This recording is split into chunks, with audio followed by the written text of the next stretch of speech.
ఇద్దరు పేషెంట్లేనా?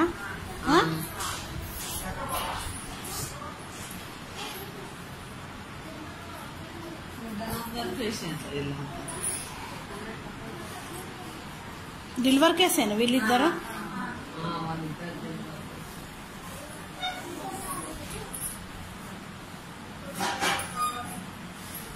కొంచెం జ్వరం ఉంది.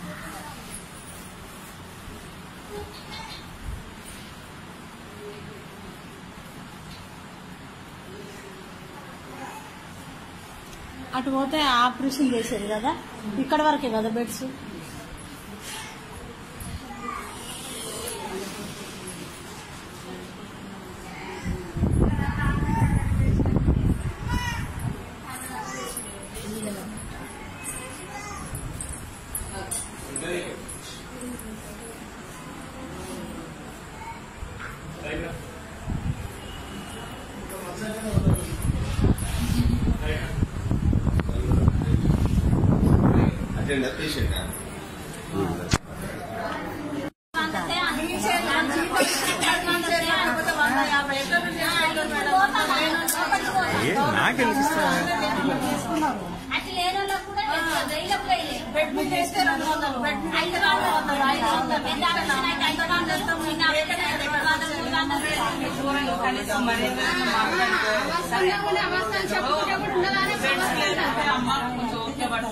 నేను చూసుకుంటానే ఒక ధైర్యం ఇస్తే సగం గుండె ధైర్యం అదే, సగం రోగం అనేది వాళ్ళు చేయి పట్టంగానే మంచిగా మాట్లాడితే సగం రోగం వచ్చింది.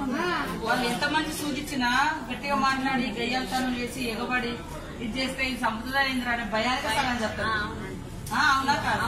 డాక్టర్ అంటే ఒక దేవుడు లాంటి, మరి వీళ్ళ ప్రవర్తన చూస్తే అంత ఘోరంగా ఉంది. అవస్థలు చెప్పుకుంటే కూడా పట్టించుకుంటేనే లేదు. ఒక్కసారి పట్టించుకుంటే ఏందమ్మా ఆపరేషన్ అయింది పట్టించుకుని అన్నదే లేదు. 1 గంటకు అయింది ఆపరేషన్. ఒక సూర్యలో ఆపరేషన్ అయితే ఒక బెడ్ కట్టి దొరకకపోతే 500 అనుకో, చిన్న ఆపరేషన్ అయితే 500 అంటే కంప్లైంట్ చేసినామమ్మా పై అధికారులు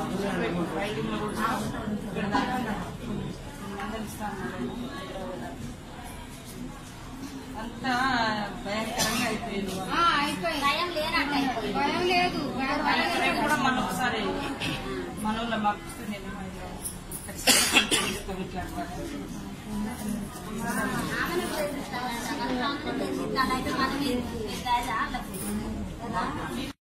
ఇట్లా ట్రీట్ ఇస్తే ఇక మామూలు పేషెంట్లకు ఏం చేస్తారు?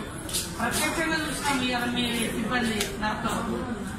ఈ పద్ధతి కాదు. మీరు ఆమెకు నోటీస్ ఇస్తారా, ఏమి ఇస్తారా, రిప్లై మాత్రం ఇవ్వాలా. రేపు నేను ఖచ్చితంగా మీ హెల్త్ కమిషనర్ గారు నేను కంప్లైంట్ చేస్తాయి పక్కా. ఇక వెయిటింగ్ పర్సన్ ఆమె ఆ రూమ్ లో, లేబర్ రూమ్ లో 3-4 గంటల నుంచి కూర్చోబెట్టింది చైర్ మీద. కనీసం ఒక బెడ్ ఇచ్చి పట్టుకోబెట్టుకోలేదు పట్టలేని పరిస్థితి ప్రెగ్నెంట్ లేడీకి.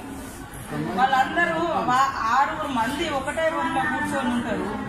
6 డాక్టర్లు అక్కడ కూర్చున్న డాక్టర్లు సిబ్బంది ఎవరు కనీసం బయటకు వచ్చి ఎవరు పరిస్థితి చూడరు వాళ్ళు. ఇదేం పద్ధతి అండి? మీరు ఇంకా సమర్థిస్తా ఉన్నారు వాళ్ళు బాగా పనిచేస్తారని. మరి ఈ టైంలో ఉన్నప్పుడు పని చేయాలి కదా, ఎవరి డ్యూటీ వాళ్ళకే ఉంటది కదా.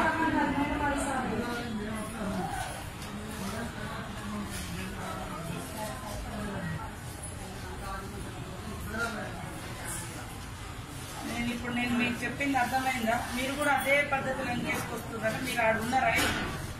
నేను పోయి ఇక్కడ పేషెంట్ ఉంది మేడం, ఎవరు డాక్టర్ అని అడిగిన. అయితే ఏంటిది చెప్పండి అంటే, నేను ఇక్కడ ఎమ్మెల్యేను, పేషెంట్ గురించి మాట్లాడతాను. చెప్పండి అయితే ఏంటిది రా, ఇక్కడ రా. కూర్చున్న కంచె లేస్తలేదు ఆమె. పై నుంచి ఇట్లా మాట్లాడాలమ్మా అని అంటే ఆమె మీదకి వస్తా ఉంది. ఒక 2-3 గంటల నుంచి ఒక పేషెంట్ రోడ్డు మీద రూమ్ కూడా కూర్చోబెట్టి ఒక చైర్ మీద ఇంకొక పేషెంట్. కనీసము మానవత్వాన్ని చాటుకునే విధంగా ఫస్ట్ డాక్టర్లు నేర్చుకోవాలని చెప్పండి మీరైనా. కానీ ఈ కేసు వదిలిపెట్టాం, రేపు ఖచ్చితంగా కంప్లైంట్ ఇస్తాం. ఈ పద్ధతి కాదు ఇట్లా ప్రవర్తించడం. పేషెంట్లందరూ బయట పడుకోబెట్టడం, లేకుంటే ప్రెగ్నెంట్ లేడీలను కుర్చీలలో గంటలు కూర్చోబెట్టడం, వాళ్ళని పట్టించుకోకపోవడం. బెడ్కి 2 పెట్టిండ్రు, ఆ వీడియోలు తీసుకోలేదు. బెడ్కి 2 పెట్టింది.